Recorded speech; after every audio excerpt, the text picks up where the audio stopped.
Yes. What is anybody from you? What is transducers? कहीं पढ़ा हो? क्या होता है transducers?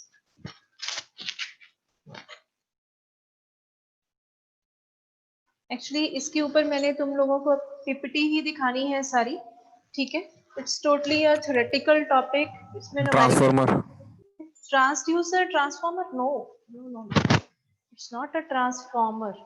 Actually, what is transducer? Transducer is a device which converts any non-electrical quantity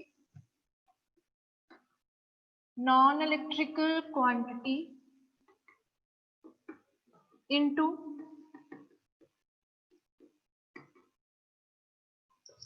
electrical quantity. ठीक है, या फिर हम इसको बोल देते हैं कि एनी नॉन इलेक्ट्रिकल की जगह we can also use the word physical. Any physical quantity is converted into the electrical quantity is called the transducer. And under this physical quantity, it may be temperature, it may be pressure. तो बहुत लंबी list है. Pressure, displacement, force, weight.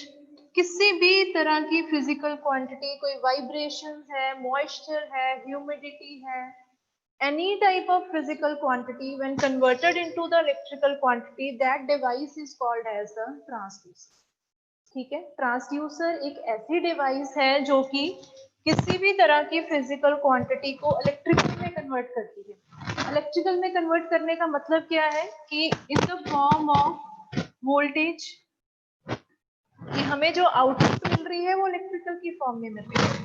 ठीक है, in the form of voltage, current, resistance, इस form में we got the output. ठीक है, so any device which converts the any type of physical quantity into the electrical quantity is called as the transducer. ठीक है, उसको हम transducer बोलते हैं. Okay, let me share with you the PPT. अभी PPT ही चलाएंगे आज. साउंड को भी कन्वर्ट कर देती है. या साउंड भी, किसी भी तरह की फिजिकल क्वांटिटी को इलेक्ट्रिकल में कन्वर्ट करना है. एक्चुअली इनपुट हम यहाँ पे नॉन इलेक्ट्रिकल क्वांटिटी देते हैं. ठीक है, इनपुट जैसे साउंड देते हैं और आउटपुट हमें वोल्टेज या करंट की फॉर्म में मिलती है, इस तरीके से. Okay, let me share the PPT first. ये मैंने इस चैप्टर के तकरीबन सभी डॉक्यूमेंट्स तुम्हारे ग्रुप में आज शेयर किए हैं सारे, from the starting syllabus, then book की जो पीडीएफ है, then notes, written notes, and then both PPTs for the DC and for the transducer, ये भी शेयर हो गई है तुम्हारे ग्रुप में आज. Okay, now let's see the PPT. अपनी जो पीपीटी है उसको फुल स्क्रीन कर लेना, उसी को एक्सप्लेन करेंगे आज. ठीक है, थोड़ा सा जो एलवीडीटी पार्ट है फिर वो बोर्ड के ऊपर करेंगे दोबारा. Okay, let's start with the transducers. इसमें हमने जो कवर करना है इस टॉपिक में, the first is the introduction, that what is the transducer, then its definition, then classification of transducers, and finally the LVDT. LVDT otherwise transducers की बहुत लंबी लिस्ट है. ठीक है, जो इलेक्ट्रिकल के स्टूडेंट्स है ना, वो सेकेंड ईयर में जाके पूरा सब्जेक्ट है ट्रांसड्यूसर के ऊपर. इसी एक वर्ड के ऊपर फुल सब्जेक्ट है, मतलब इतने ज्यादा ट्रांसड्यूसर्स हैं हमारे. ठीक है, लेकिन हमने यहाँ पे as a first year just तुमको एक प्रिंसिपल पता होना चाहिए कि ट्रांसड्यूसर होता क्या है एक्चुअली, क्या इसकी एप्लीकेशंस है, क्या क्या होते हैं, कुछ नाम तुम लोगों को आने चाहिए. और एक एलवीडीटी एक ट्रांसड्यूसर है जो कि हम डिटेल में करते हैं. ठीक है, and this question is very important.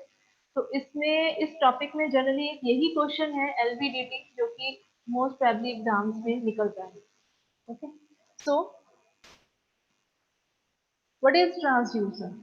A transducer is a device which transforms a non-electrical physical quantity like temperature, sound, light into an electrical signal like voltage, current, capacity, capacitance, resistance, etc.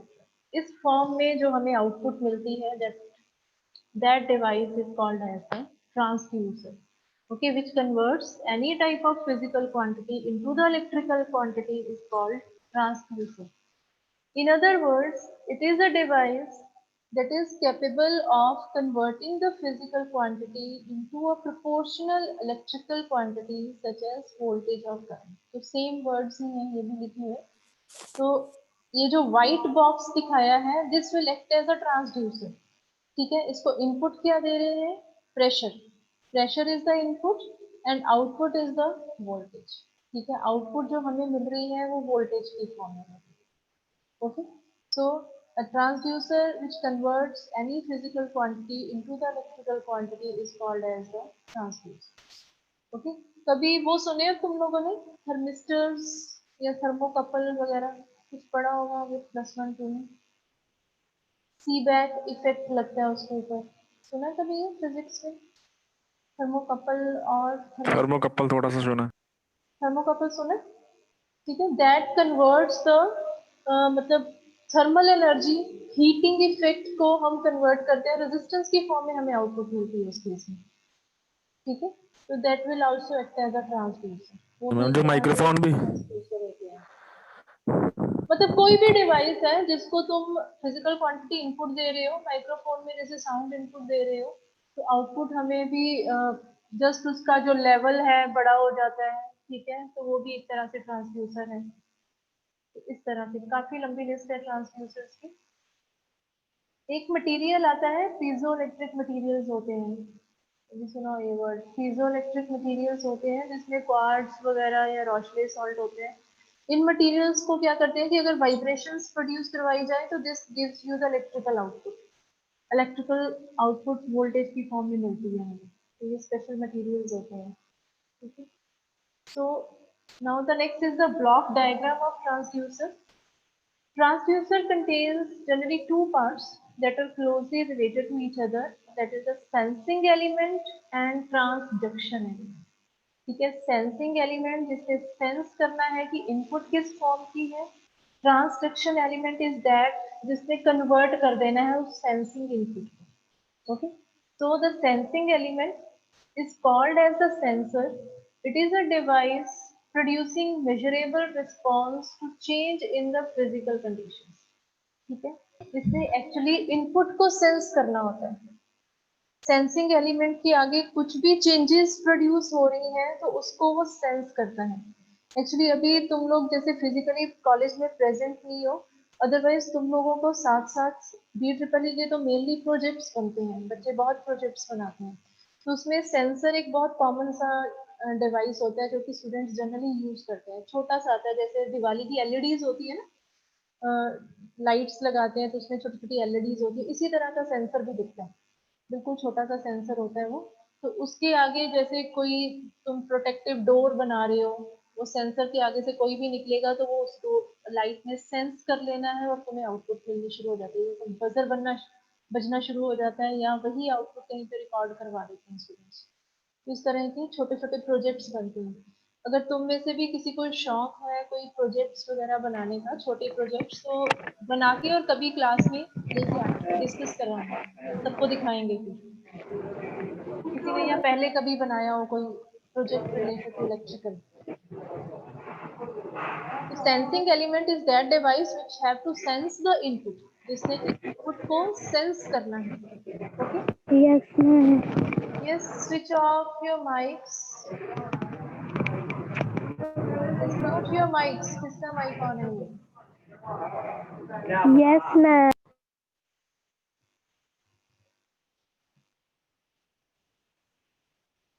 Okay, the next one is the transduction element. Transduction element convert the sensor output to suitable electrical form. तो transduction element का main काम transducer का जो principal होगा वो है. ठीक है, इसमें सेंसर जो इनपुट आ रही है हमारे पास उसको इलेक्ट्रिकल फॉर्म में कन्वर्ट कर. So the mainly transducers consist of two parts. One is the sensing element, another one is the transduction element. And the input to the sensing element is any physical quantity, maybe temperature, pressure, humidity, moisture, vibration, sound, light, anything. Okay, and the output from the transduction element is the electrical signal, maybe in the form of voltage, current, किसी भी form that is somewhat related to the electrical. Okay, so this one is the transducers. Now next is the transducer selection factors. ये कुछ factors हैं on the basis of which the transducers are selected. Or what are the some of the characteristics for the transducers? The first one is sensitivity. The transducer must be sensitive enough to produce the detectable output. जैसे transducer जो भी है वो इतना sensitive होना चाहिए कि वो इनपुट को एकदम से सेंस करे और जो हमें आउटपुट मिलनी चाहिए it should give us that output. ठीक है, it should be sensitive enough to produce the detectable output, जो आउटपुट हमें चाहिए. Next is the operating range. The transducer should maintain the range requirement and have a good resolution over the entire range. कुछ operating range होती है कि भाई इसने इतना टेम्परेचर ही सेंस करना है हर पर्टिकुलर ट्रांसड्यूसर की. ठीक है, जैसे हम थर्मिस्टर्स बोलते हैं तो थर्मिस्टर्स में टेम्परेचर को सेंस किया जाता है और आउटपुट रेजिस्टेंस की फॉर्म में मिलती है. ठीक है, तो उसकी कुछ अपनी पर्टिकुलर रेंज है, ये नहीं है कि कितना मर्जी टेम्परेचर उसको सेंस करवा दो. तो कुछ पर्टिकुलर रेंज होती है, it should maintain that range accordingly. Accuracy, high accuracy is assured. Transformer जो भी आउटपुट दे उसकी एक्यूरेसी हो प्रॉपर, अच्छी एक्यूरेसी, अच्छे रिजल्ट्स मिले. Cross sensitivity, it has to be taken into account when measuring mechanical quantities. ठीक है, मैकेनिकल क्वांटिटीज में जैसे ऑसिलेशंस, वाइब्रेशंस, ये मैकेनिकल क्वांटिटीज आ जाती है. So there are situations where the actual quantity is being measured is in one plane and the transducer is subjected to the variation in the another. ठीक है, that is related to the mechanical quantity. Force, weight, distance, ये भी mechanical आता है. Errors. The transducer should maintain the expected input-output relationship as described by the transfer function so as to avoid the error. मतलब जो जैसे input दे रहे हैं उसी के अकॉर्डिंगली आउटपुट मिलेगी. ठीक है, टेम्परेचर ज्यादा है तो आउटपुट भी उसके अकॉर्डिंग मिले, कम है तो उसके अकॉर्डिंग मिले. ठीक है, एरर्स बीच में जितने कम हो सके that is good. Operating principle. The transducers are many times selected on the basis of operating principle used by them. ठीक है, ये आगे जाके अभी हम पढ़ेंगे क्लासिफिकेशन में कि what are the different operating principles for the different types of transducers. The operating principle used may be resistive, inductive, capacitive, optoelectronic, piezoelectric. जैसे मैंने वाइब्रेटिंग ट्रांसड्यूसर्स की जो बात की थी कि वाइब्रेशन से हमें इलेक्ट्रिकल आउटपुट मिलती है, तो that works on the piezoelectric principle. ठीक है, अगर किसी ट्रांसड्यूसर में म्यूचुअल इंडक्शन वगैरह का प्रिंसिपल लग रहा है फैराडेज लॉ का, तो that means that transducer is based upon the inductive principal.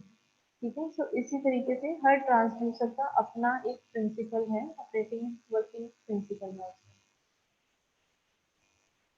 Transient and frequency response. The transducer should meet the desired time domain specifications like peak overshoot, rise time, settling time and small dynamic error. ठीक है, जो transducer जब हमें output देनी शुरू करता है तो उस केस में एकदम से आउटपुट्स नहीं आ जाती, उसकी कुछ ग्राफिकल वेरिएशन आती है. जब ये एलवीडीटी करेंगे तो वहां पे पता लगेगा. एकदम से ये नहीं है कि हमें प्रॉपर रिजल्ट मिल जाता है, उसका कुछ ग्राफिकल, अगर रेजिस्टेंस की फॉर्म में आउटपुट आनी है तो धीरे धीरे वो आउटपुट अचीव होती है. ठीक है, it takes some time. Next is the loading effect. The transducer should have a high input impedance and low output impedance to avoid the loading effect. Input impedance high होनी चाहिए, output impedance लो होनी चाहिए. Impedance का मतलब क्या होता है? Opposition. ठीक है, opposition to the current. Okay, so input में ये हाई हो क्योंकि input is simple the physical quantity जो हमने इनपुट किया, और आउटपुट की साइड पे लो हो so that we got the maximum results from it. okay, to avoid the loading effect. Environmental compatibility. It should be assured that the transducer selected to work under specified environmental conditions, maintain its input-output relationship and does not break down. ठीक है, कुछ transformers की ये limitation होती है कि वो एक पर्टिकुलर एनवायरनमेंट में ही काम करते हैं, ठीक है, कि जैसे उनको एक पर्टिकुलर टेम्परेचर चाहिए, एक पर्टिकुलर प्रेशर चाहिए, या कुछ आसपास कुछ और फील्ड्स ना हो, कोई और मैग्नेटिक फील्ड्स या इलेक्ट्रिकल फील्ड्स उसको डिस्टर्ब ना करें, तो इसलिए that is the environmental capability compatibility. Yes. Okay, last point is the insensitivity to unwanted signal. The transducer should be minimally sensitive to unwanted signals and highly sensitive to the desired signals. So यहाँ पे जैसे unwanted signal आ जाते हैं external electrical and magnetic fields. ठीक है, external electrical and magnetic fields sometimes disturbs the transducer. ठीक है, कुछ ट्रांसड्यूसर्स पे इफेक्ट पड़ता है एक्सटर्नल मैग्नेटिक और इलेक्ट्रिकल फील्ड्स का, तो ऐसे ट्रांसड्यूसर्स को एक शील्ड के अंदर रखा जाता है, ठीक है, एक ग्लास कवरिंग के अंदर रखा जाता है ताकि बाहर की कोई भी जो फील्ड्स हैं उसको डिस्टर्ब ना करें, ओके, ताकि उसके जो रिजल्ट्स हैं वो डिस्टर्ब ना हो। Okay, so these are some of the characteristics for the transducer और some of the selection factors for the transducer. The next is the classification of transducers. So the transducers are classified as analog and digital transducers. Analog और digital तो समझते होगे, analog watches होती हैं, digital watches होती हैं. So digital means जिन जैसे watches के ऊपर नंबर आते हैं, digits आते हैं, ठीक है, सो जो ट्रांसड्यूसर हमें डिजिट्स की फॉर्म में आउटपुट दे तो हम उसको डिजिटल ट्रांसड्यूसर बोल देंगे। जो ट्रांसड्यूसर में कोई मीटर है जैसे जिसपे नीडल लगी हुई है, ठीक है, so that is analog transducer. Next is the primary and secondary transducer, then transducers and inverse transducers, then on the basis of transduction principle used, and last one is the active and passive transducers. Okay, इनको बड़े ध्यान से सुनना है क्योंकि आज के जो पोल क्वेश्चंस हैं इसी चैप्टर में से निकलने हैं, ठीक है, सो बड़े ध्यान से ये पीपीटी सुनना सारा। Okay, the first one is the analog and digital transducers. So the transducers on the basis of nature of output signal, ये heading के नीचे लिखा हुआ है छोटा सा, transducers on the basis of nature of output signal may be classified into analog and digital transducer. कि output जो हमें मिल रही है वो कैसी मिल रही है, whether it is in the digital form or it is in the analog form.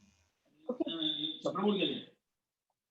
So analog transducers converts input signal into the output signal, which is a continuous function of time, such as thermistors, strain gauge, LVDT, thermocouple. ये कुछ examples दे रखी हैं साथ में। What is LVDT?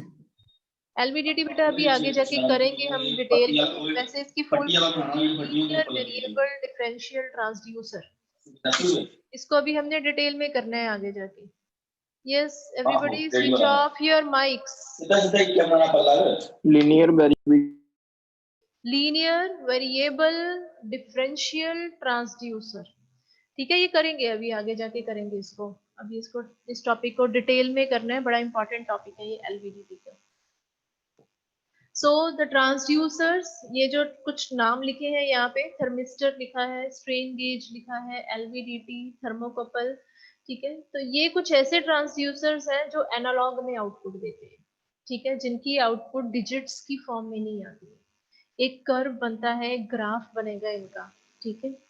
So next is a digital transducer, they converts the input signal into the output signal in the form of pulses, ठीक है, digits का मतलब क्या होता है कि पल्सेस की फॉर्म में डिस्क्रीट आउटपुट मिल रही है हमें, किसी पर्टिकुलर वोल्टेज पे हाई है, किसी पर्टिकुलर इनपुट पे लो है, इस तरह से डिजिट्स की फॉर्म में आउटपुट मिलती है। These transducers are becoming more popular nowadays because of the advantages associated with the digital measuring instruments. देखो जिनकी आउटपुट डिजिट्स की फॉर्म में है तो दैट मीन्स कि उनमें एरर्स भी कम होंगे, ठीक है, कि उनमें एरर्स भी कम होंगे, हमें एग्जैक्ट आंसर मिलेगा। एनालॉग में एरर्स ज्यादा आ जाते हैं, ठीक है, एक्चुअली हमारा विजुअल एरर भी बहुत आ जाता है एनालॉग में। नीडल एक ऊपर स्केल के ऊपर नीडल रोटेट कर रही है और जिसमें हमारी तरफ से भी एरर आ जाता है रीडिंग को नोट करने में कई बार, कि वेदर इट इज 4 और इट इज 4.5 और इट इज 5, ठीक है। इस तरीके से माइनर एरर्स निकल आते हैं एनालॉग ट्रांसड्यूसर्स में, बट डिजिटल ट्रांसड्यूसर्स में हमें एग्जैक्ट आंसर मिलता है, ठीक है, जितना प्रॉपर आंसर है that must be visible on the screen, उस तरीके से। So these are becoming popular nowadays because of the advantages associated with the digital measuring instruments, and also due to the fact that digital signals can be transmitted over a long distance without causing much distortion due to the amplitude variation and phase shifting, ठीक है। Actual information मिलती है हमें digital signals में।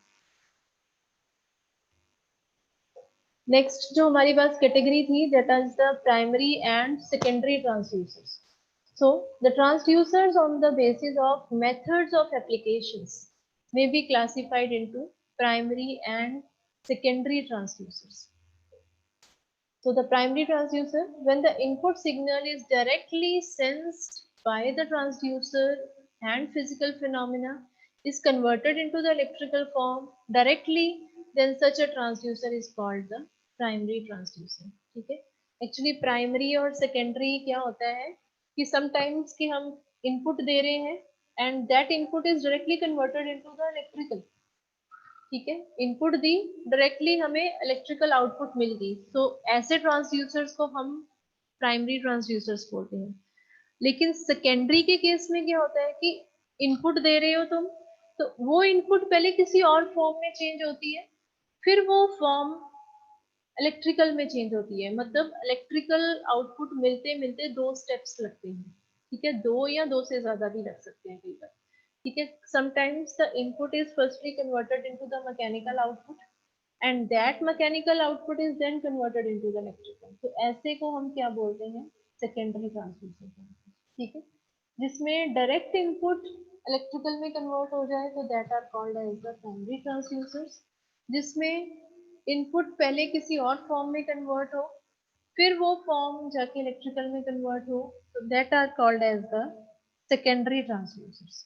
Okay, so the example for the primary transducers is thermistors that are used for the measurement of temperature fall, and the thermistor senses the temperature directly and causes the change in resistor with the change in temperature. Actually ये temperature को sense करने के लिए होता है thermistor, जैसे ही temperature को sense करेंगे साथ ही साथ हमें रेजिस्टेंस की फॉर्म में आउटपुट मिलती जाती है, ठीक है। बाकी इतना ज्यादा डिटेल में करने की जरूरत नहीं है, just you must know the definition, तुम्हें डेफिनेशन पता होनी चाहिए और एक एक उसकी एग्जांपल पता होनी चाहिए, क्योंकि जैसे मैंने तुम्हें स्टार्टिंग में बोला था कि there is a long list of transducers, बहुत लंबी लिस्ट है ट्रांसड्यूसर्स की, ठीक है। तो ट्रांसड्यूसर के कुछ नाम जो जैसे इधर एग्जांपल्स में साथ साथ आ रहे हैं, just you must know that name only, उसके पीछे क्या थ्योरी है, क्या प्रिंसिपल है, क्या उनका वर्किंग कंडीशंस हैं, वो सब कुछ ज़्यादा करने की ज़रूरत नहीं है, बस थोड़ा सा आइडिया हो तुम्हें। ये थर्मिस्टर होता है, ये टेम्परेचर को सेंस करता है, रेजिस्टेंस को में कन्वर्ट कर देता है, बस इतना ही, या सिर्फ नाम ही पता हो दैट्स आल्सो, ठीक है, उतना ही काफी है। Next is the secondary transducer. See, when the input signal is sensed first by some detector or sensor and then its output being of some form other than the input signal is given as input to the transducer for conversion into the electrical form, then such transducer falls in the category of secondary transducer, ठीक है। जैसे हमने अभी बात की थी कि secondary transducers क्या होते हैं कि जिनमें पहले इनपुट जो दी जाती है वो किसी और फॉर्म में चेंज होती है, ठीक है। लेट अस सपोज कि that input is changed into some mechanical form, ठीक है, मैकेनिकल वाइब्रेशंस या ऑसिलेशंस मिलनी शुरू हो गई, ठीक है, और फिर वो मैकेनिकल फॉर्म इलेक्ट्रिकल में कन्वर्ट हो, ठीक है, मतलब डायरेक्टली इनपुट इलेक्ट्रिकल में नहीं कन्वर्ट हो रही है, उसके इंटरमीडिएट 2-3 स्टेप्स चल रही हैं, so that type of transducers are called as the secondary transducer, but finally the input is converted into the electrical, not in the one step but in 2 or 3 steps, ठीक है, so where more than one step is associated in the working process, so that type of transducers are called as the secondary transducers. And the example in this case is, in case of pressure measurement, Bourdon tube is a primary sensor which converts the pressure into the displacement, and then displacement is converted into the output voltage by an LVDT. So in this case, LVDT is a secondary transducer. ठीक है, LVDT जो अभी हम आगे जाके करेंगे, that will act as a secondary transducer. ठीक है, क्योंकि इसमें डिस्प्लेसमेंट करवानी होती है हमें, और वो डिस्प्लेसमेंट करवाने के लिए प्रेशर अप्लाई करना पड़ता है। सो जो डिवाइस प्रेशर को डिस्प्लेसमेंट में कन्वर्ट करेगी वो प्राइमरी और डिवाइस हो जाएगी, और जो डिवाइस फिर डिस्प्लेसमेंट को आउटपुट वोल्टेज में कन्वर्ट करेगी वो हमारा सेकेंडरी ट्रांसड्यूसर बन जाएगा। Okay, so this LVDT comes in the category of secondary transducer. Okay, जो नेक्स्ट हमारे पास कैटेगरी थी क्लासिफिकेशन में, that is the transducers and inverse transducer, ठीक है, सो transducer is having the same definition. Transducer, as already defined, is a device that converts non-electrical quantity into an electrical quantity. Okay, normally a transducer and associated circuit has a non-electrical input and an electrical output, ठीक है, जो अभी हमने starting में पढ़ा था कि what is transducer, input is non electrical and output is electrical, तो ऐसी डिवाइस को ट्रांसड्यूसर बोला जाता है। इसमें एग्जांपल कोई भी लिख सकते हो तुम, thermocouples, photoconductive, cell pressure gauge, strain gauge, LVDT, thermistors, ठीक है, जितने अभी तक तुम लोगों ने सुन लिए, तो वो कोई भी नाम लिख सकते हो इस केस में transducers. Now what is inverse transducer? Inverse transducer उसी का opposite हो जाएगा, inverse हो जाएगा। Okay, it is a device that converts an electrical quantity into a non-electrical quantity, ठीक है, इसमें जो input है वो electrical है, जो output है वो non-electrical है, so that device is the inverse transducer. It is a precision actuator having an electrical input and a low power non-electrical output. Okay, input electrical है और output non-electrical है. For example, a piezoelectric crystal and a translational and angular moving coil elements can be employed as the inverse transducer. ठीक है, जैसे piezoelectric crystals होते हैं कुछ ना, कि इनको vibrations produce करवाओ तो वोल्टेज की फॉर्म में आउटपुट मिलती है, ठीक है, या फिर इनमें पीजोइलेक्ट्रिक क्रिस्टल अगर हमारे पास स्टिल पड़ा हुआ है, क्वार्ट्ज या रोशले सॉल्ट आता है इस केस में, स्टिल पड़ा है, अगर उसको तुम वोल्टेज अप्लाई करते हो ना, बैटरी लगा देते हो उस क्रिस्टल के आसपास, तो वो क्रिस्टल हिलने लग जाता है, तो उसमें वाइब्रेशंस प्रोड्यूस हो जाती हैं।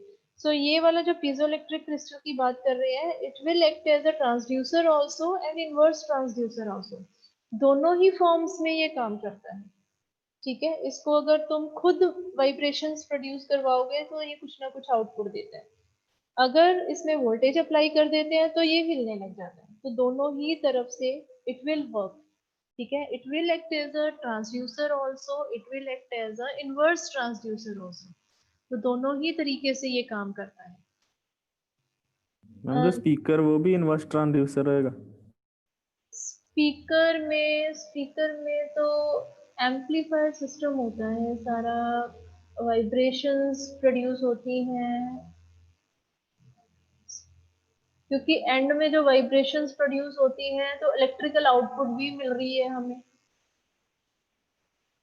है ना, तो स्पीकर में एक्चुअली क्या होता है कि हम इसको ना एम्पलीफायर की एग्जांपल में रखते हैं स्पीकर्स को, कि हम इसमें कुछ मिनिमम सिग्नल दे रहे हैं और वो सिग्नल इंक्रीज होके हमें मिलता है, और जिसके कारण एंड पॉइंट पे सिग्नल भी इंक्रीज हो रहा है, आउटपुट वोल्टेज भी इंक्रीज हो रही है और हमें वाइब्रेशंस भी मिल रही हैं। But as a inverse transducer नहीं, आई थिंक सो ये काम करेगा। इसको तुम वाइब्रेशंस देके इनपुट नहीं दे पाओगे, नहीं, not, I don't think so. Speaker inverse transducer नहीं काम करेगा। स्पीकर में एक्चुअली फंक्शन ही दूसरा होता है एम्पलीफायर का। इसमें हम मिनिमम सिग्नल देके मैक्सिमम आउटपुट लेते हैं, इंक्रीज करवाते हैं उस सिग्नल को। तो इसमें एम्पलीफायर डिवाइस होती है तो वही काम करती है, जिससे वाइब्रेशंस भी प्रोड्यूस होती है एंड पॉइंट पे आके। Okay, so these are some of the devices. A most useful application of inverse transducer is in feedback measuring systems. Feedback measuring system होते हैं जहाँ पे आउटपुट का कुछ पार्ट वापस इनपुट को फीडबैक किया जाता है, ठीक है, just to improve the input. उसमें आउटपुट को वापस इनपुट में सिग्नल भेजा जाता है, that is called as a feedback measuring system. तो ये ज्यादा अभी डिटेल में करने की जरूरत नहीं है इसको। Now next is on the basis of transduction principle use, मतलब किस तरीके का principle use हो रहा है। तो इस कैटेगरी में there are resistive transducers, there are capacitive transducers, inductive transducers, voltage and current generating transducers. So these comes under the category of transduction principle use. Okay, and the last category is active and passive transducers. So transducers on the basis of method of energy conversion used may be classified into active and passive transducers. जैसे हमने DC circuit जब start किया था तो तब भी थोड़ा सा पढ़ा था एक्टिव एंड पैसिव एलिमेंट्स। बेटा इस क्वेश्चन को ना, इसको बड़ा ध्यान से करना। पेपर में कई बार आता है active and passive elements, but students क्या लिखाते हैं, एक्टिव एंड पैसिव ट्रांसड्यूसर्स को डिफाइन कराते हैं। So be sure while reading this question कि एक्टिव और पैसिव ट्रांसड्यूसर पूछा है या एक्टिव और पैसिव एलिमेंट्स पूछे हैं, ठीक है। तो दोनों में फर्क है। तो हमने जैसे डीसी सर्किट्स के स्टार्टिंग में भी किया था एक्टिव और पैसिव एलिमेंट्स। एक्टिव एलिमेंट्स थे डायोड्स, ट्रांजिस्टर, जिनमें कैपेबिलिटी होती है सिग्नल को चेंज करने में, ठीक है, या उनको इंक्रीज या डिक्रीज करने में। But passive elements are just opposing elements होते हैं, ठीक है। उसी तरह से active transducers are self-generating type transducers. That is, the transducer which develop their output in the form of electrical voltage or current without any auxiliary source. जो खुद ब खुद अपनी आउटपुट देते हैं, ओके। कोई उनको एक्सिलरी सोर्स नहीं चाहिए, कोई उनको एक्स्ट्रा सप्लाई नहीं चाहिए। जैसे हम एलवीडीटी की बात करेंगे ना, एलवीडीटी करेंगे आगे जाके, कि एलवीडीटी एक ऐसा ट्रांसड्यूसर है जो ठीक है इलेक्ट्रिकल आउटपुट दे रहा है, वोल्टेज की फॉर्म में वो आउटपुट देता है, बट उसको इनपुट भी चाहिए। इनपुट हमें सप्लाई देनी पड़ती है ट्रांस एलवीडीटी को, तभी वो वर्क करता है, ठीक है। सो कुछ ट्रांसड्यूसर हैं जो अपने आप खुद से काम करते हैं, सेल्फ जनरेटिंग होते हैं विदाउट एनी एक्सिलरी सोर्स, उनको कोई सोर्स नहीं चाहिए, तो that will act as an active transducer. So normally such transducers give very small output, बहुत थोड़ी आउटपुट देते हैं, बट देते हैं, खुद से देते हैं। Therefore use of amplifier becomes essential. उनकी आउटपुट बहुत थोड़ी होती है, सो उनकी आउटपुट को इंक्रीज करने के लिए उनके एंड पॉइंट पे हमें एम्पलीफायर यूज करना पड़ता है। जैसे अभी बात हुई थी ना वो स्पीकर वाले टॉपिक पे, कि एम्पलीफायर एक ऐसा डिवाइस होती है जो कि सिग्नल को इंक्रीज कर देता है, ठीक है, जो कि आउटपुट लेवल को इंक्रीज कर देता है, ठीक है। सो एक्टिव ट्रांसड्यूसर्स के केस में जब आउटपुट मिलेगी तो उसके आगे हमें एम्पलीफायर लगाना पड़ता है to increase that output signal, okay. For example tacho generators used for the measurement of angular velocity, thermocouples used for the measurement of temperature, piezoelectric crystals used for the measurement of force, ठीक है। ये कुछ examples हैं active transducer की जो कि खुद ब खुद आउटपुट देते हैं, इनको किसी सोर्स की जरूरत नहीं होती, ठीक है। थर्मोकपल्स में जब टेम्परेचर चेंज होता है from hot element to cold element तो हमें आउटपुट मिलती है। पीजोइलेक्ट्रिक में जब वाइब्रेशंस क्रिएट होती हैं तो हमें आउटपुट मिलती है वोल्टेज की फॉर्म में। ये नहीं है कि हमें इसको इनपुट को ही सप्लाई देनी पड़ेगी, ऐसा नहीं। टैको जनरेटर्स होते हैं रोटेशन के बेस पे। जब वो रोटेट होते हैं, चाहे उनको मैनुअली रोटेट करवा दें हम, तो हमें आउटपुट मिलती है। कोई देखे होंगे तुमने छोटे छोटे आते हैं, कभी कोई प्रोजेक्ट बनाया हो तो उसको हम मैनुअली हाथ से रोटेट करवाते हैं, वी गॉट दैट आउटपुट। ऐसे प्रोजेक्ट्स भी बनाए थे स्टूडेंट ने लास्ट टाइम कि वो हाथ से रोटेट करवा के उस डिवाइस को आउटपुट ले रहे हैं और उस आउटपुट से अपने मोबाइल को चार्ज कर रहे हैं, मोबाइल की चार्जिंग दिखा रहे हैं। ठीक है। तो इस तरह से स्टूडेंट्स ने छोटे छोटे चार्जर्स बनाए थे। ये रोटेशन खुद हाथ से रोटेट करते जाते और मोबाइल चार्ज हो रहा है उससे, तो इस तरीके से। ठीक। तुम में से किसी ने भी कोई प्रोजेक्ट बनाया ना तो नेक्स्ट क्लास में लेके जरूर आना उसको। थोड़ा सा देखेंगे कि क्या तुम लोगों को शौक है। थोड़े से अगर नहीं बनाया है तो थोड़ा सा देखो, बना सकते हो कुछ छोटे छोटे डिवाइसेस में। Okay. So these are the active transducers. Now the classification for active transducer, these are just the examples. कि एक्टिव ट्रांसड्यूसर्स की कैटेगरी में क्या आते हैं। Just a minute. photovoltaic, then thermoelectric, then electromagnetic transducers, then piezoelectric transducers, then chemical transducers, and like this. Okay, these comes under the category of active transducers. The next one is the passive transducers.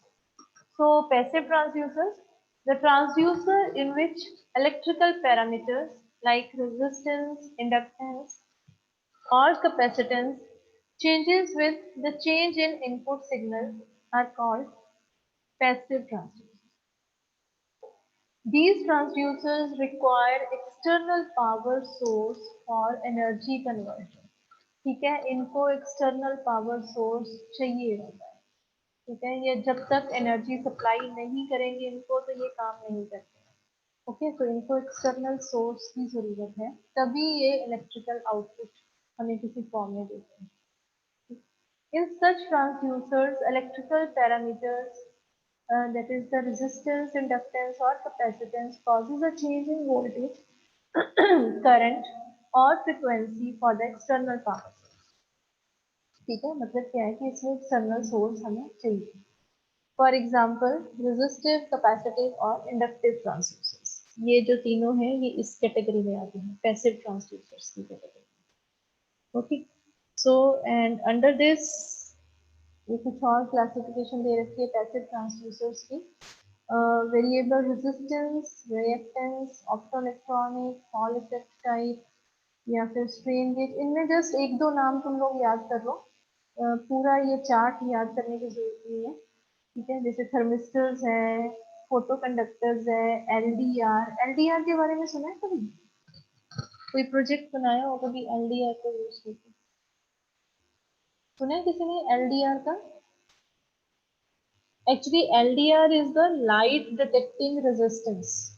ठीक है, light detecting resistance होता है, एक छोटी सी device है। ठीक है, उसको ऊपर चाहे तुम हाथ ही रख देते हो ना, उसको जब सर्किट में लगाया होता है उसके ऊपर जब तुम हाथ रख देते हो तो उसकी रेजिस्टेंस की वैल्यू चेंज हो जाती है और उसके अकॉर्डिंगली वो आउटपुट देने शुरू हो जाते हैं। तो जनरली स्टूडेंट्स एलडीआर को यूज करके ये ऑटोमेटिक ट्रैफिक लाइट्स, नहीं ऑटोमेटिक स्ट्रीट लाइट्स बनाते हैं कि शाम को जब एकदम से अंधेरा हो जाता है तो वो स्ट्रीट लाइट्स अपने आप ऑन हो जाती हैं। जस्ट वो जो एलडीआर है वो लाइट को सेंस करता है और उसके अकॉर्डिंगली वो आउटपुट देता है। ठीक है, जैसे ही अंधेरा हो जाएगा वो सेंस करेगा कि लाइट अब नहीं है, अंधेरा हो जाएगा एलडीआर के ऊपर, तो उसके साथ जो आगे लाइट्स कनेक्टेड है वो ऑन हो जाती है, वहां पे सिग्नल चला जाता है और वो लाइट्स ऑटोमेटिकली ऑन हो जाती है। तो जनरली स्ट्रीट लाइट्स का जो प्रोजेक्ट है वो एलडीआर को यूज करके बनाया जाता है। Okay, street lights. हाँ स्ट्रीट लाइट्स, ये जो स्ट्रीट लाइट्स है मतलब उसको उनको जगाना ना पड़े। ठीक है, कि उनके ऊपर एलडीआर लगा होता है, एलडीआर सेंस करता है लाइट को कि जैसे ही नेचुरल जो लाइट है अंधेरा होने लग जाए तो वो जो स्ट्रीट लाइट्स है ऑटोमेटिकली ऑन हो जाती है। एलडीआर उसको सेंस कर लेता है कि अभी जो नेचुरल लाइट है वो डिम हो गई है, तो एलडीआर उस सिग्नल को सेंस करेगा और आगे जो सिग्नल भेज देता है उससे हमारी जो स्ट्रीट लाइट्स है ऑटोमेटिकली ऑन हो जाती है। तो एलडीआर को यूज करके स्ट्रीट लाइट्स का प्रोजेक्ट बनाया जाता है। ठीक है, ये एलवीडीटी भी पैसिव ट्रांसड्यूसर्स की कैटेगरी में आता है, इंडक्टिव में। तो दिस इज द क्लासिफिकेशन। सारी क्लासिफिकेशन करने की जरूरत नहीं है, जस्ट रिमेंबर 3-4 नेम्स। ठीक है, जैसे अगर आता है पेपर में कि what are active and passive transducers, तो 3-4 नाम उसकी एग्जांपल्स के तौर पे तुम्हें आने चाहिए। ओके, नाउ नेक्स्ट, ये मतलब ट्रांसड्यूसर्स की इंट्रोडक्शन में इतना ही करना है जस्ट। ठीक है, ट्रांसड्यूसर्स होता क्या है, what is its definition, what are the various selection parameters for the transducers, या उसकी कैरेक्टरिस्टिक्स क्या है और उसकी क्लासिफिकेशन क्या है। ठीक है, क्लासिफिकेशन में क्या क्या कैटेगरीज आ रही हैं और हर क्लासिफिकेशन की कॉरेस्पॉन्डिंग 2-3 एग्जांपल्स तुम लोगों को पता हो। ठीक है, उसकी डेफिनेशन पता हो, जैसे प्राइमरी सेकेंडरी है, एक छोटी सी डेफिनेशन पता हो और उसकी 1-2 एग्जांपल्स पता हो साथ में। ठीक है, इतना ही आएगा हमारा ट्रांसड्यूसर्स की जस्ट इंट्रोडक्शन और क्लासिफिकेशन में। उसके बाद जो टॉपिक आता है that is the LVDT, a very important topic, और ये टॉपिक जनरली हर बार एग्जाम्स में आता है, क्योंकि जब तक तुम्हारी एग्जाम्स का टाइम आएगा ना फर्स्ट सेमेस्टर का, तब तक मेरे ख्याल में क्लासेस नॉर्मल हो जाएंगी। तो क्योंकि अभी थोड़े दिन पहले कल आई थिंक नोटिस भी आ गया है क्लासेस का, तो शायद विद इन मंथ और फ्यू डेज की क्लासेस को नॉर्मल शुरू किया जा सकेगा। ठीक है, तो एलवीडीटी का जो क्वेश्चन है वो जनरली आता है पेपर में एंड फुल 8 मार्क्स क्वेश्चन निकलते हैं। कंप्लीट लेंथी क्वेश्चन होता है एलवीडीटी का, कि describe its principle, construction, working in detail along with its advantages, disadvantages and applications. ठीक है, कंप्लीट क्वेश्चन आता है एलवीडीटी का। So before starting with the LVDT थोड़ा सा बोर्ड पे करेंगे, फिर हम आगे पीपीटी के साथ ही इसको थोड़ा सा देखेंगे। ठीक है, just see on the board, बस एक थोड़ा सा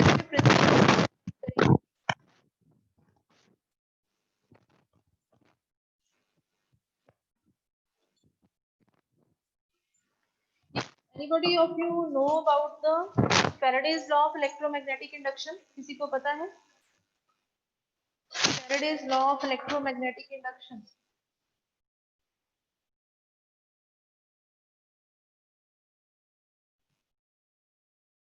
Yes, anybody?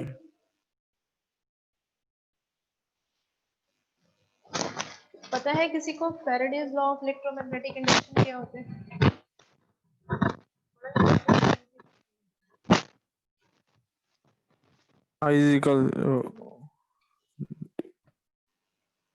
EMF इंड्यूस होती है किसके चेंज होने से? चलो मैं फॉर्मूला लिखती हूँ, that is related to the Faraday's,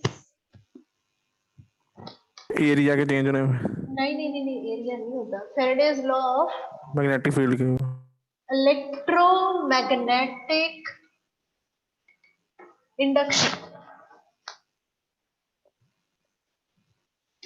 ठीक है, इस पे 2 वर्ड्स आते हैं, इलेक्ट्रो change और in flux is directly proportional to the induced EMF. Yes, ठीक है, फ्लक्स के चेंज होने से ईएमएफ इंड्यूस होती है। And what is flux? Flux that is associated with the magnetic field. ठीक है, इसका जो हम फॉर्मूला लिखते हैं दैट इज, अभी खैर हमें यहाँ पे एलवीडीटी में वो नहीं करना, लेकिन यहाँ पे जो प्रिंसिपल लगना है वो इलेक्ट्रोमैग्नेटिक इंडक्शन का ही प्रिंसिपल लगना है। ठीक है, so Faraday's law of electromagnetic induction is that is the induced EMF is directly proportional to the change in flux. Okay, induced EMF is directly proportional to the change in flux. Flux का symbol होता है phi, और किसी को भी change in जब हम दिखाते हैं तो हम ऐसे लिखते हैं d/dt। ठीक है, सो एक्चुअल में इसका क्या फॉर्मूला निकलता है फिर? E is equals to -n d phi by dt। This is the formula for Faraday's law of electromagnetic induction. And what is here N? N क्या होता है? इसकी जो फिगर बनती है ना वो इस तरीके से बनाते हैं, like this. There is some coil. ठीक है, कॉइल में हम करंट फ्लो करवाएंगे. ठीक है, थोड़ा सा अंडरस्टैंड करते हैं, बाकी ये सारा जो डिटेल प्रिंसिपल है जब हमने ट्रांसफॉर्मर्स का चैप्टर करना है तब भी आएगा. ठीक है, इस कॉइल में से हम करंट पास करवाते हैं. एक्चुअली यहाँ पे सोर्स देंगे, वोल्टेज अप्लाई करेंगे, करंट फ्लो करेगा. करंट फ्लो जब इस कॉइल में करता है, इस कॉइल में व्हेन करंट स्टार्ट्स फ्लोइंग, तो here magnetic flux will set up. तो यहाँ पे मैग्नेटिक लाइंस सेटअप हो जाती है. ठीक है, the flux will set up and when we change this voltage, इस वोल्टेज को जब चेंज दी जाती है तो उस चेंज के कारण करंट भी चेंज होगा. The current also changes and with the change in current this flux also changes. और ये फ्लक्स भी चेंज होती है. ठीक है, और जब फ्लक्स चेंज होनी शुरू हो जाती है तो उससे ईएमएफ इंड्यूस हो जाती है. ठीक है, ईएमएफ इज इंड्यूस्ड. ओके, सो हम क्या बोलते हैं, व्हेन द, इसको हम बोलते हैं that is called as the applied voltage. Okay, and this one is called as the induced EMF. देखो दो अलग अलग वर्ड्स हैं लेकिन दोनों के जो यूनिट्स हैं वोल्ट्स ही हैं. दोनों एक तरह से वोल्टेज ही है. ठीक है, पोटेंशियल ही है हमारे पास. This one is called as the applied voltage, जो हम अप्लाई कर रहे हैं. ओके, एंड हेयर जो ईएमएफ इंड्यूस हो रही है फ्लक्स के चेंज होने से, उसको हम बोलेंगे इंड्यूस्ड ईएमएफ. यूनिट्स इसके भी वोल्ट्स हैं, यूनिट्स इसके भी volts. Okay, so when the voltage is applied across any coil, किसी भी कॉइल के अक्रॉस जब वोल्टेज अप्लाई की जाती है तो current starts flowing in it. तो उसके अक्रॉस करंट फ्लो करना शुरू हो जाता है. Okay, and when that voltage changes, क्योंकि एसी सप्लाई दे रहे हैं तो वोल्टेज चेंज होगी. ठीक है, वोल्टेज कंटिन्यूसली चेंजिंग, उसके जो कंटिन्यूस इंस्टेंट्स होते हैं, कंटिन्यूस साइकिल है, वो चेंज होता है. ठीक है, and when the voltage changes the current also changes. जो करंट भी है वो भी अल्टरनेटिंग करंट है. ठीक है, एंड विद दैट करंट जो फ्लक्स यहाँ पे इंड्यूस होती है that is also alternating flux. Okay, this flux is also alternating flux, and when this flux changes and EMF is induced. ठीक है, और ये जो ईएमएफ इंड्यूस हो रही है ये किसके ऊपर डिपेंड कर रही है? It depends upon the rate of change of flux, कि फ्लक्स कितनी चेंज हो रही है. ठीक है, या इसका जो कंप्लीट फार्मूला है that is E is equal to minus N D phi by D T. So what is N here? हाँ जी, व्हाट इज एन? एन क्या होता है इस फार्मूले में, किसी को याद हो तो? Number of turns. Yes. Turns in Yes, it is the number of turns of the coil. ठीक है, ये जो मैंने जैसे इधर कॉइल ड्रॉ किया है इसमें कितनी नंबर ऑफ टर्न्स है, जैसे यहाँ पे जो किया 1 2 3 4 5, यहाँ पे मैंने 5 टर्न्स लिए. ठीक है, so n represents your number of turns in the coil, and what is the negative sign? Which law? What is the Coulomb law. negative sign? It actually opposes that sign, negative sign. Yes, it opposes the cause which create this change, है ना? तो कौन सा law होता है ये? कौन सा Lenz law? law. Lenz. Lenz law. Yes, this one is due to the Lenz law. ठीक है, लेंस लॉ क्या कहता है कि द ईएमएफ इंड्यूस, मतलब जो चीज इंड्यूस हुई है, जिसके कारण हुई है, they both are in the opposite directions. They both have a 180 degree phase polarity with respect to each other. ठीक है, so this is according to the Lenz law. तो एक्चुअली यहाँ पे ये सारा कॉन्सेप्ट हम बाद में भी करेंगे, ट्रांसफॉर्मर्स जब चैप्टर करेंगे तब फिर से इसको थोड़ा सा रिपीट करेंगे.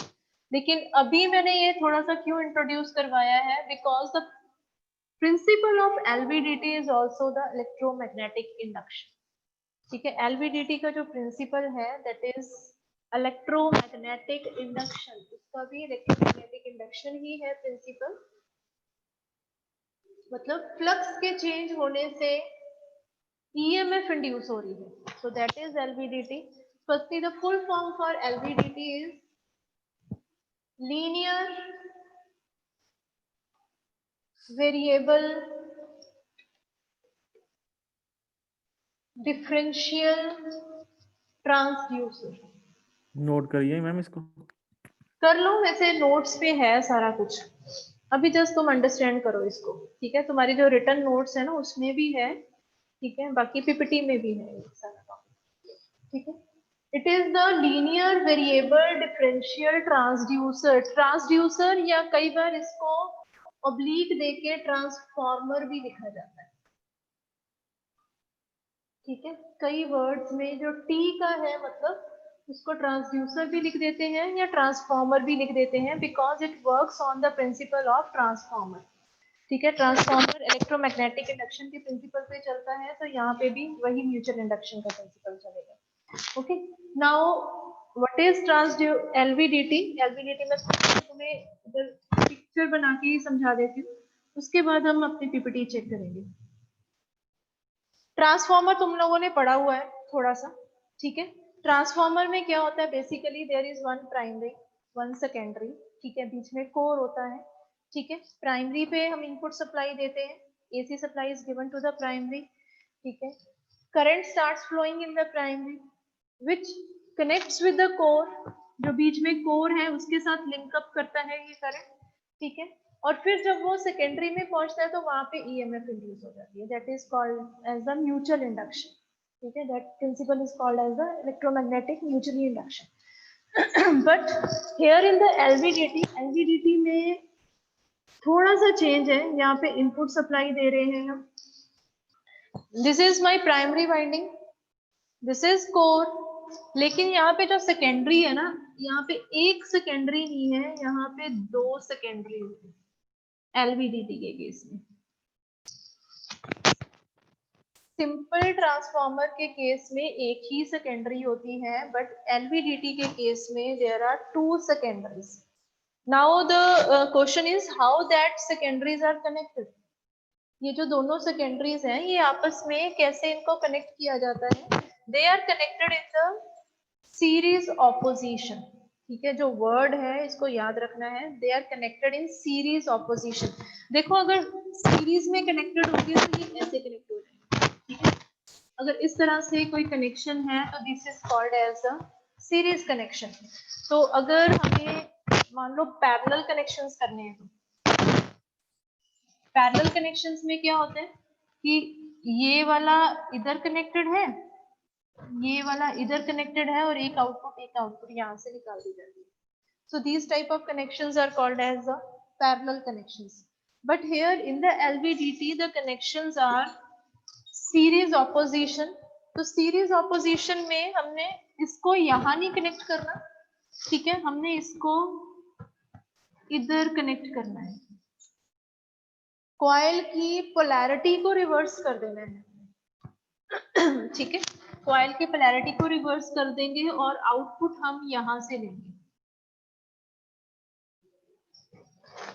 यहां से हमें आउटपुट मिलेगी and we represent this output as E not. हम इसको ई नॉट के साथ रिप्रेजेंट करेंगे। अब ये ई नॉट होगी कितनी, जैसे लेट अस सपोज कि इसको हम बोल रहे हैं सेकेंडरी 1, इसको हम बोल रहे हैं सेकेंडरी 2, ठीक है। This one is our primary, this one is the core.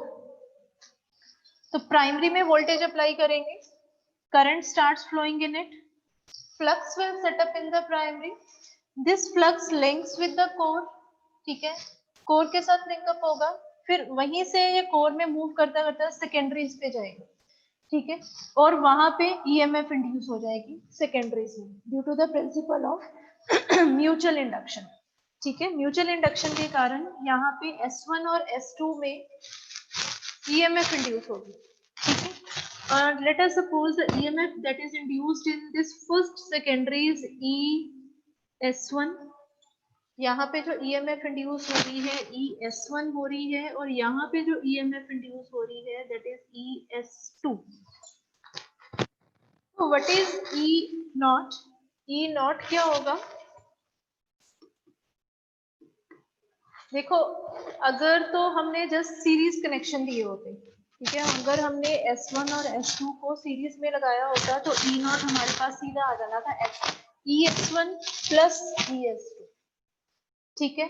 But LVDT के केस में हमने जो सेकेंडरीज कनेक्ट की होती हैं that are in the series opposition, so here E0 comes out to be ES1 minus ES2.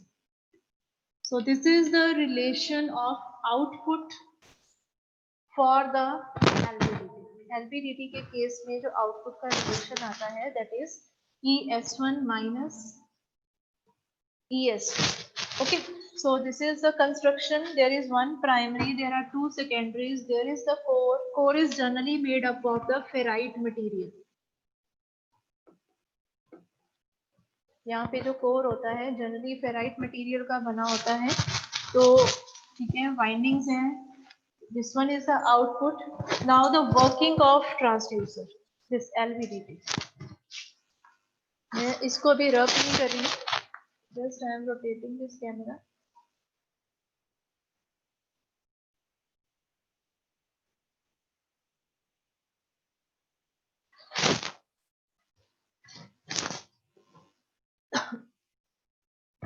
Okay, LVDT में actually करना क्या है कि हम said that LVDT is transducer, ये एक ट्रांसड्यूसर है जो कि किसी फिजिकल क्वांटिटी को इलेक्ट्रिकल में कन्वर्ट करेगा, ठीक है। तो ये अब किसको किस में कन्वर्ट करना है, so LVDT converts the displacement into the displacement को कन्वर्ट करता है वोल्टेज, ठीक है। LVDT converts displacement into voltage। अब डिस्प्लेसमेंट किसकी करानी है, ये नहीं है कि इस सर्किट को मूव करवाना है हमें, ठीक है। हम डिस्प्लेसमेंट, ये जो कोर है हमारा, इसको इसकी डिस्प्लेसमेंट करवाएंगे, ठीक है। इस कोर को हम मूव करवाते हैं इन द लेफ्ट और राइट पोजीशन, ठीक है। इस कोर को, ये देखो जो बाइंडिंग है, ये सेकेंडरीज है, ये स्टिल है, कोर की इस तरह की पोजीशन होती है बेटा। ये जो एक्चुअल डिवाइस होती है इट इज अ सिलेंड्रिकल, ठीक है, ये सिलेंड्रिकल डिवाइस होती है LVDT, जिसमें सेंटर में कोर रहता है, ठीक है, उसके ऊपर प्राइमरी है, उसके ऊपर सेकेंडरीज है, बीच में इंसुलेशन दी जाती है, ठीक है। जब ट्रांसफार्मर भी बनता है, ट्रांसफार्मर देखा है किसी ने कैसा होता है, देखा है कभी कंस्ट्रक्शन उसकी, किस तरीके से होता है ट्रांसफार्मर, चलो लीव इट। तो इस केस में सिलेंड्रिकल डिवाइस होती है, उसके ऊपर इंसुलेशन देके प्राइमरी लपेटी जाती है, उसके ऊपर इंसुलेशन देके दो सेकेंडरीज आएंगी, ठीक है। प्राइमरी को हम, जिसको भी हम इनपुट सप्लाई दे देते हैं that will act as our primary, ठीक है। जहां से हम आउटपुट्स ले रहे हैं that will act as our secondaries. So that is a displacement को वोल्टेज पे कर, और जो अंदर का कोर है उसको हमने प्रेशर देके मूव करवाना है, ठीक है। इस कोर को हम लेफ्ट और राइट मूव करवाएंगे, ओके। सो इसका जो एक ग्राफ बनता है,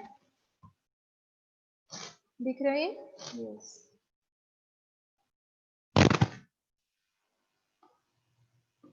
हियर इज द डिस्प्लेसमेंट, यहाँ पे डिस्प्लेसमेंट रहती है graph, and it is in the millimetres. ये एक्चुअली लैब में एक्सपेरिमेंट भी किया जाता है, ये लैब जब तुम्हारी करवाएंगे तो उसमें एक्सपेरिमेंट भी करवाएंगे LVDT का। डिस्प्लेसमेंट मिलीमीटर्स में रहती है, और यहाँ पे होता है वोल्टेज इन द वोल्ट्स, ठीक है। इसका जो ग्राफ बनता है इट इज लाइक दिस, ये इसका ग्राफ बनता है। डिस्प्लेसमेंट और वोल्टेज में इस तरह की रीडिंग्स जब हम लेते हैं तो इस तरह का ग्राफ बनेगा। अब यहाँ पे हम जो वर्किंग करेंगे इसकी, ठीक है, वर्किंग में देयर आर 3 केसेस, 3 केसेस आएंगे। उसके केस में एक रीजन आएगा ये वाला 0 का, ठीक है, एक रीजन आएगा ये वाला पॉजिटिव वैल्यूज का, और एक रीजन आएगा ये वाला नेगेटिव वैल्यूज का, ठीक है। So in this case, firstly in this case 0 के केस में, ठीक है, इस केस में हम बोलते हैं कि the core is at the centre. When the core is at the center of the two secondaries, इसको जरा बड़े ध्यान से अंडरस्टैंड करना. When the core is at the center of the two secondaries, then जब कोर सेंटर में है हमारा तो उस केस में ES1 is equal to ES2. मतलब दोनों सेकेंडरीज में बराबर वोल्टेज इंड्यूस हो रही है. ठीक है, जब कोर हमारा सेंटर में रहेगा, क्योंकि दोनों सेकेंडरीज की नंबर ऑफ टर्न्स सेम होती है. ओके, जब कोर सेंटर में रहेगा तो equal voltage is induced in the two secondaries. Okay, and ES1 is equal to ES2 and the net output E0 is equals to 0 as per this. Okay, when the core is at the center position, ES1 is equal to ES2 because equal flux is induced in both the secondaries, and E0 is equals to 0, and this is called as the null position. This is called as null position. Okay, now this case. Positive. Okay, this is when core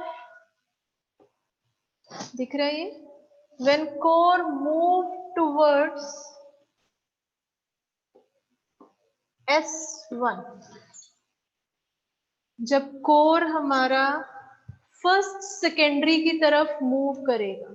ठीक है, मतलब क्या है कि ये वाला जो core है, जब अभी मैं इसको थोड़ा सा रब करके दोबारा बना रही हूँ. एक्चुअली ये जो तीनों स्टेप्स की वर्किंग है, तीनों में तुम्हें अलग अलग फिगर्स बनानी है साथ में. ठीक है, सेकेंड स्टेप में क्या होता है कि ये जो कोर है इस तरफ मूव करता है, थोड़ा सा इधर चला जाता है कोर. कोर को हम प्रेशर अप्लाई करते हैं and the core will move towards the S1. ठीक है, core move towards S1 and in this case ES1 is greater than ES2. जो EMF इंड्यूस हो रही है वो सेकेंडरी 1 में ज्यादा इंड्यूस होती है as compare to the secondary 2. Okay, and the output E0 comes out to be positive. We don't know the values, मतलब कितनी EMF इंड्यूस हो रही है. आउटपुट हमारे पास पॉजिटिव आएगी as per this formula, because ES1 is greater than ES2, तो output हमारे पास पॉजिटिव आती है. ओके, और हमारे पास ये इसका डिस्प्लेसमेंट का ग्राफ बन जाता है कि इतनी डिस्प्लेसमेंट S1 की तरफ देंगे तो इतनी आउटपुट आएगी. ठीक है, इतनी डिस्प्लेसमेंट देंगे तो इतनी आउटपुट आएगी, इतनी देंगे तो इतनी आएगी. तो सिमिलरली एक ऐसी स्ट्रेट लाइन बनती है, लीनियर कैरेक्टरिस्टिक्स आती है हमारे पास इस केस में. Okay, now for this condition,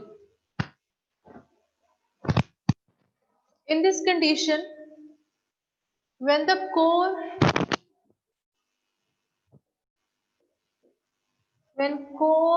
move towards S2, मतलब जब ये कोर जो था इसको प्रेशर अप्लाई करके इस तरह मूव करवाएंगे, इस तरीके से कोर मूव हो रहा है, कोर में डिस्प्लेसमेंट क्रिएट कर रहे हैं. ठीक है, कोर को कभी हम लेफ्ट को पुश कर रहे हैं, कभी राइट को पुश कर रहे हैं. Okay, so when the core move towards S2, so in this case ES2 is greater than ES1. अगर कोर इस तरफ मूव कर रहा है S2 की तरफ, तो सेकेंड सेकेंडरी में ज्यादा EMF इंड्यूस होगी as compare to the first secondary. ठीक है, इसमें EMF कम इंड्यूस होगी, इसमें EMF ज्यादा इंड्यूस होगी. ठीक है, and the output E0 as per this formula comes out to be negative.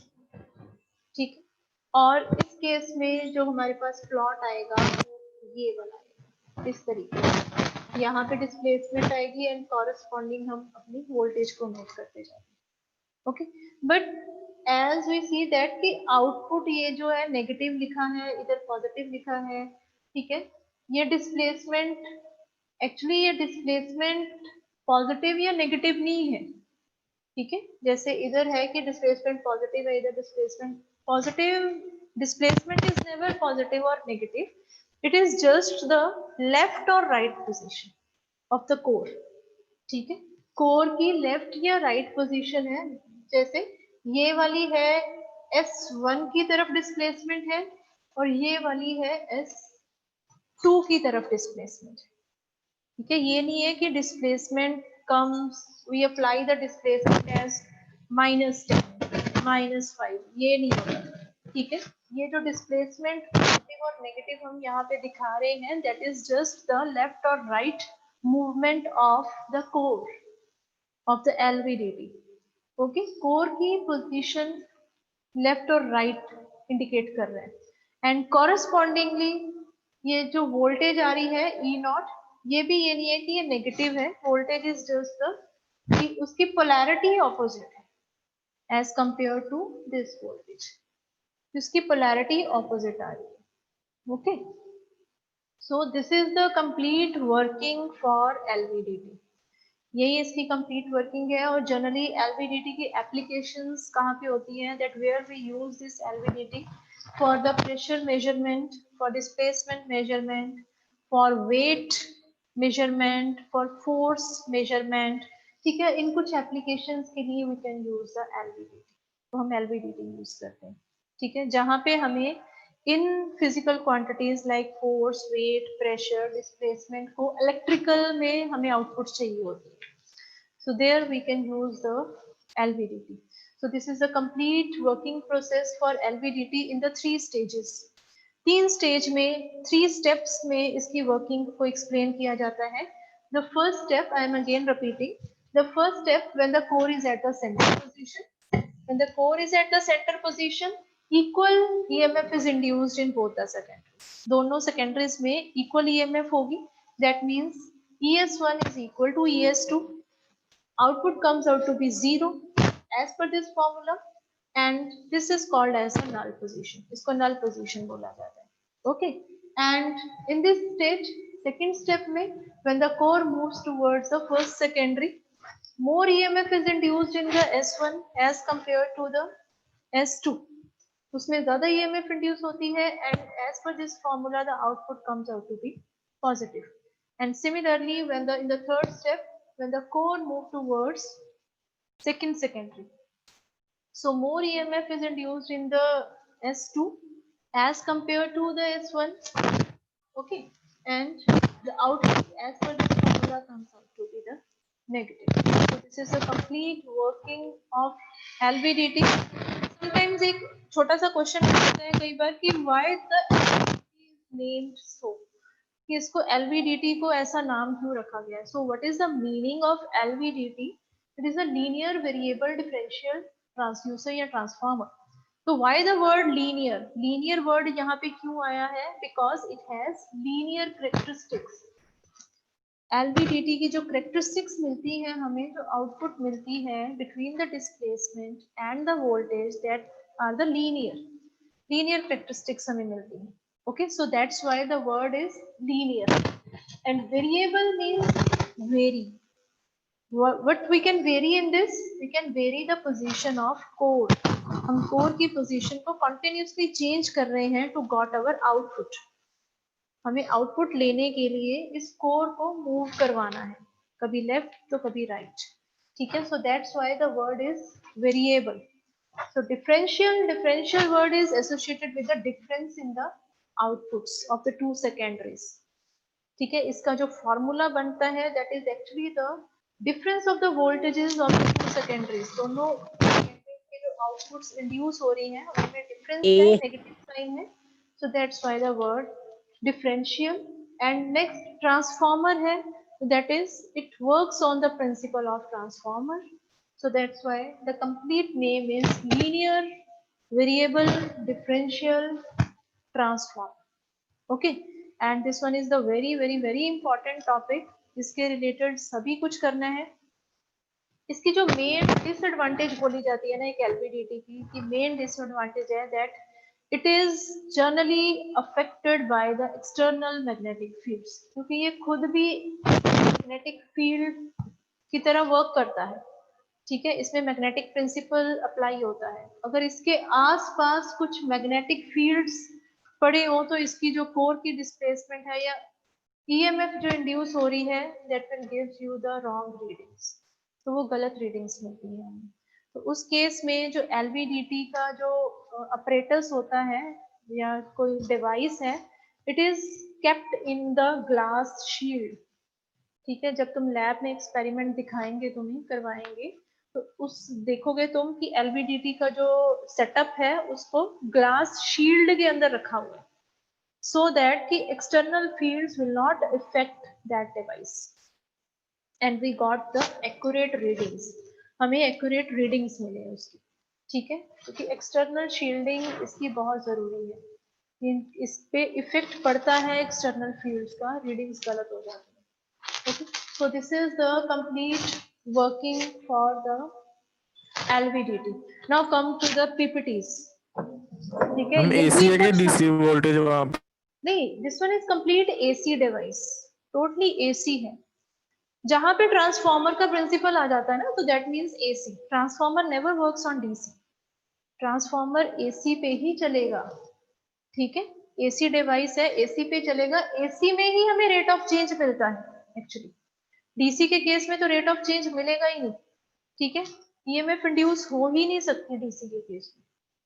So this one is the AC device. ये AC device है, AC सप्लाई है, AC ही आगे इंड्यूस हो रही है. ओके, अभी पीपीटी देखेंगे.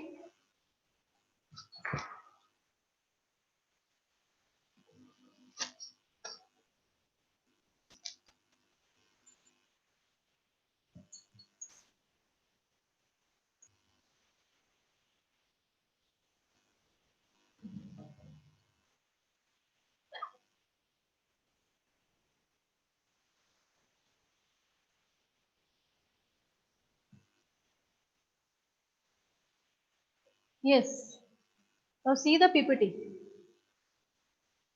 LVDT. Okay. यहाँ पे जो लिखा हुआ है that is a passive inductive transducer. It is a passive device. ठीक है, क्योंकि इसको एक्सटर्नल सोर्स की जरूरत है, तो that's why it comes under the category of passive. It is a passive inductive transducer, requires an external source of power. The differential transformer is passive inductive transformer, well known as linear variable differential transformer. It consists basically of a primary winding and two secondary windings wound over a hollow tube and positioned so that the primary is between two of its secondaries.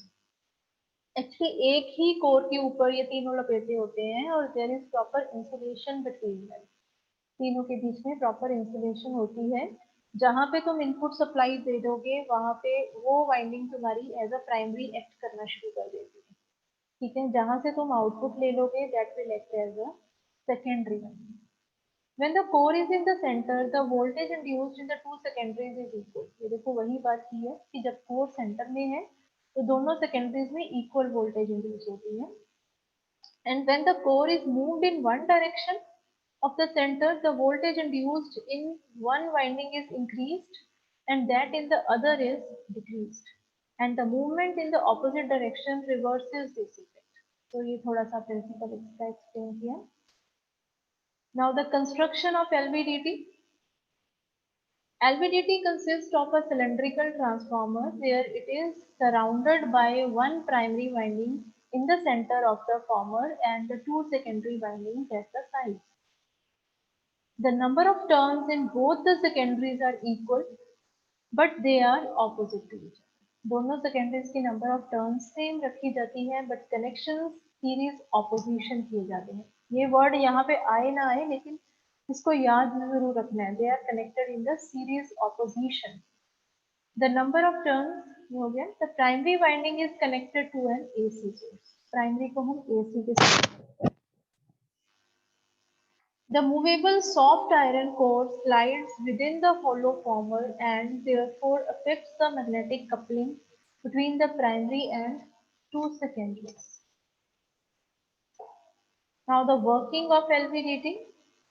The displacement to be measured is applied to an arm attached to the soft iron core. ये जो core है, इस पे एक arm attach होती है, ये जैसे बाहर कोई एक हैंडल सा लगा होता है, उसको हम पुश करके या खींच के डिस्प्लेसमेंट अप्लाई करते हैं। Okay, when the core is in its normal position, when the core is at the center, equal voltage is induced in the two secondary windings.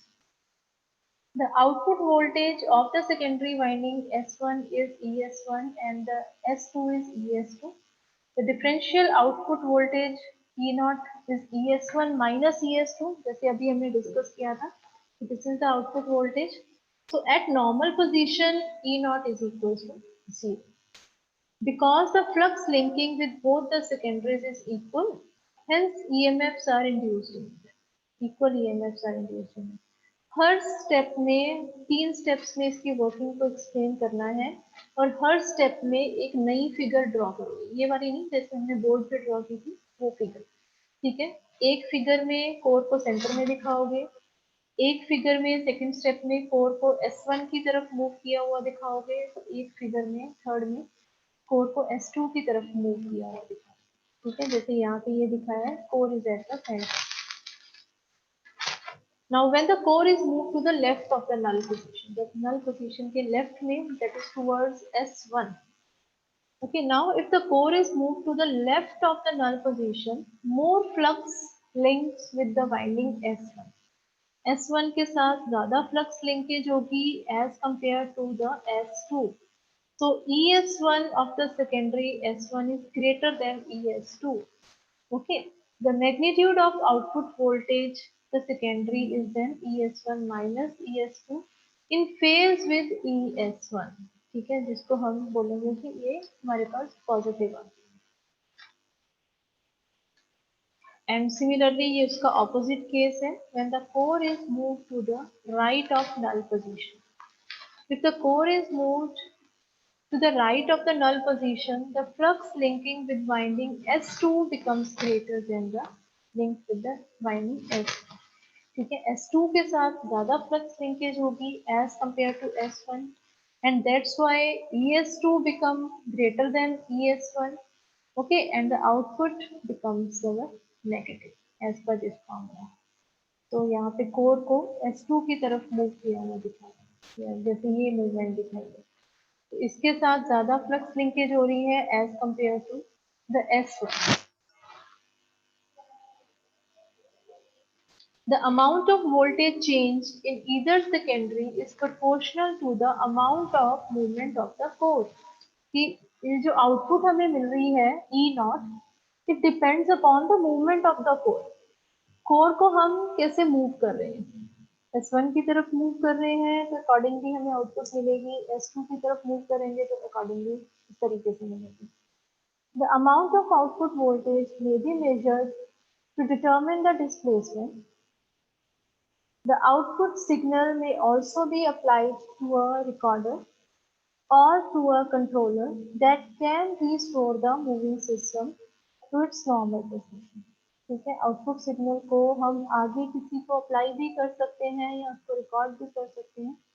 The output voltage of an LVDT is linear function of the core displacement. जो characteristics आती हैं वो linear आती हैं। Within a limited range of motion, say 5 mm from the null position. ये जो movement होती है ना कोर की, that is very small movement. तो जनरली हम डिस्प्लेसमेंट को मिलीमीटर्स में मेजर करते हैं। So this is again the figure showing the 3 cases. Center one is the null position. So this one is the left when core moves toward S1. The right position when core moves towards the S2. So these are the corresponding outputs. So these are the characteristics. ठीक है, ये जो linear characteristics आई हैं, यही वाली करना, ये वाली रहने दो। These are the characteristics.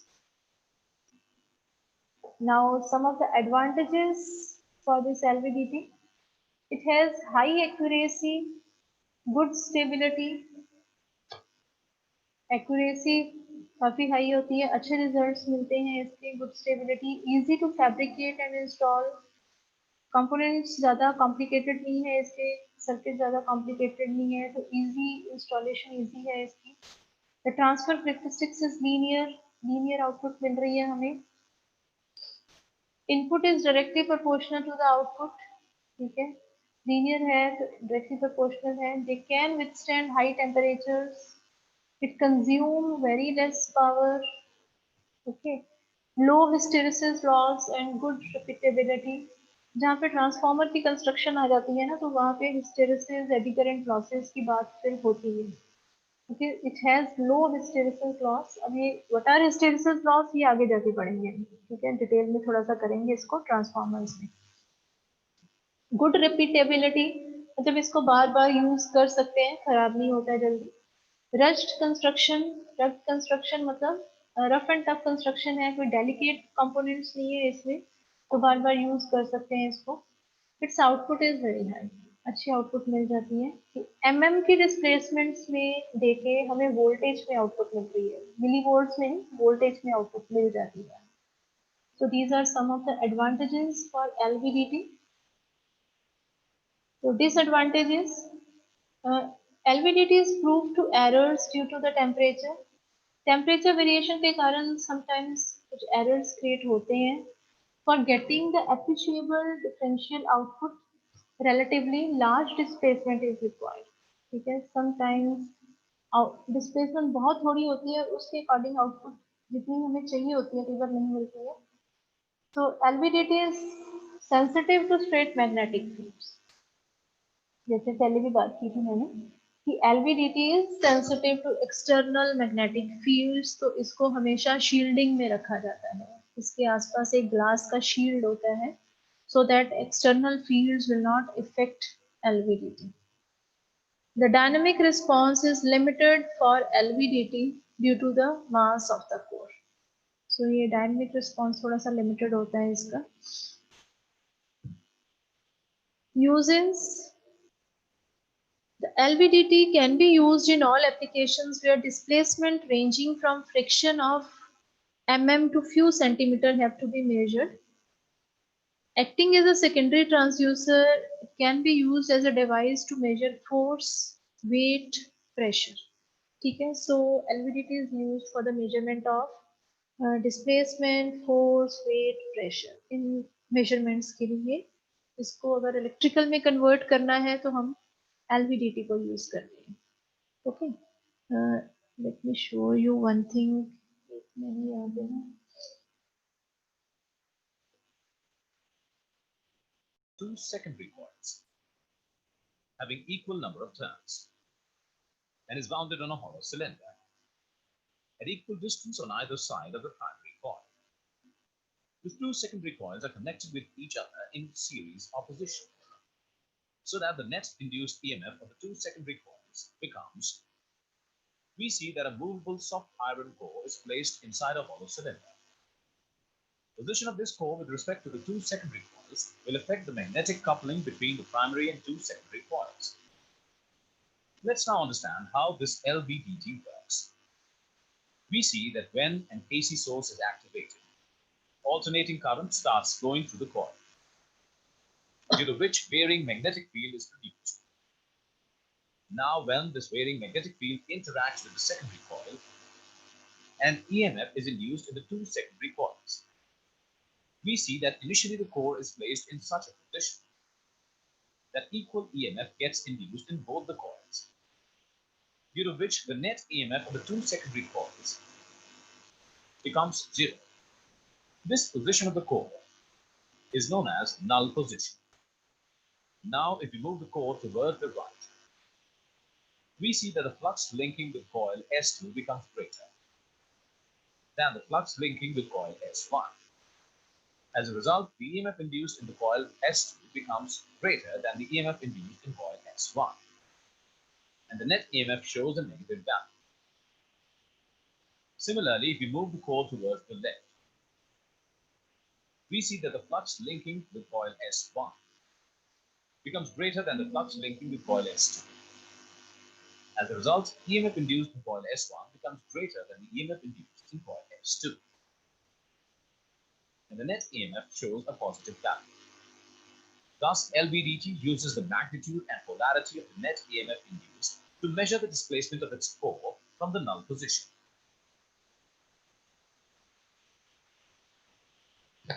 Okay. But if you want to write essays that inspire, जी ma'am that forge brighter connections, and So this is the small animated video for the LVDT.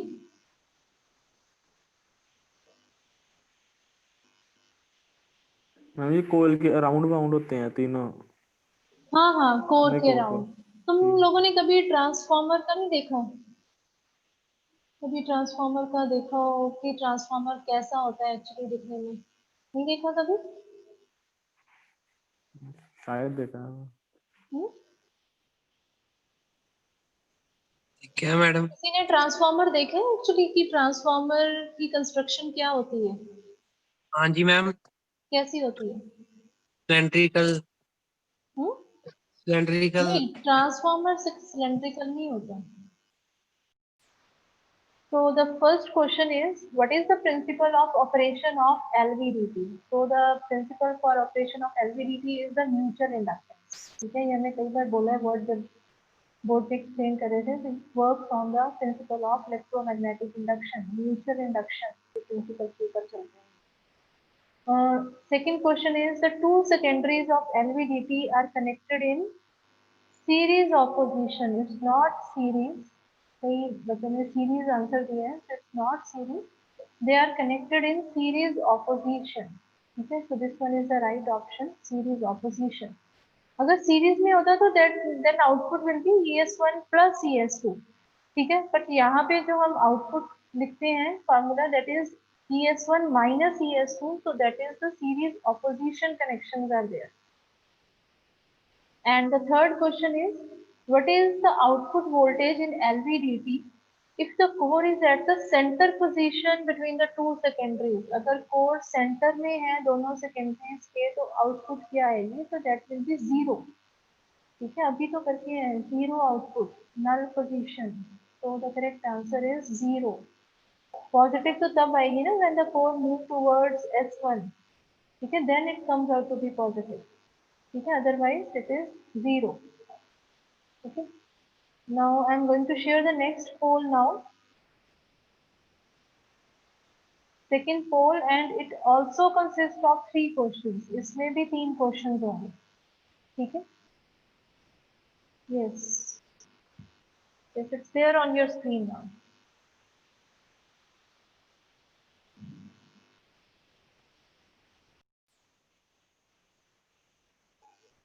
Yes, the first question in the second poll is, a transducer is a device which converts, I think this one is a very easy question. A transducer is a device which converts physical energy to electrical energy. So this one is the correct option, physical energy to the electrical energy. And the second question, it is opposite to the first one. An inverse transducer is a device which converts electrical quantity into a non-electrical quantity. So this one is the correct option, electrical to non-electrical. And the third question is, LVDT windings are wound on a core made of ferrite material. This one is the correct option. Ferrite material का core होता है इसका generally, जो LVDT में use किया जाता है. ठीक है, so correct option is this ferrite material. Okay, so these are today's 4 questions. Yes. Anything you want to discuss or any query from your side now?